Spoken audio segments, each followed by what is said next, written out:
Masak apa tu?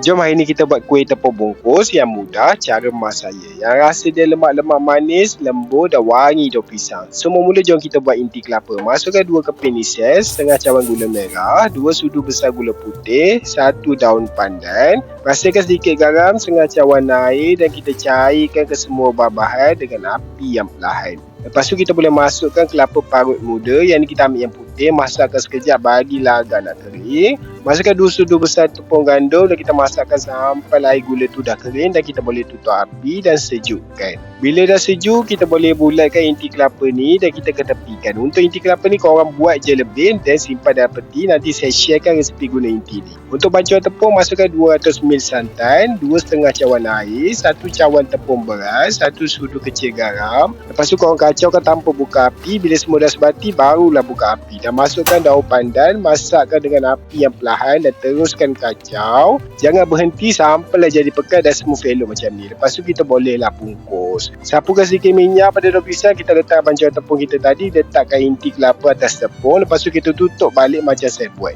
Dah siap, bolehlah kita bungkus. Untuk bungkus ni ikutlah hati masing-masing. Janji tak terbuka masa kita nak kukus nanti sudah. Bila siap bungkus semua, bolehlah kita kukuskan kuih kita ni selama 15 ke 20 minit dengan api yang perlahan. Bila dah masak, kita boleh tutup api dan hidangkan. Sialah menu kuih tradisional kita hari ni, tepung bungkus. Memang sedap makan time berbuka puasa nanti. Rasa yang lemak-lemak masin dan inti kelapa yang manis-manis daripada ises dan gula merah memang tak cukup satu kalau makan.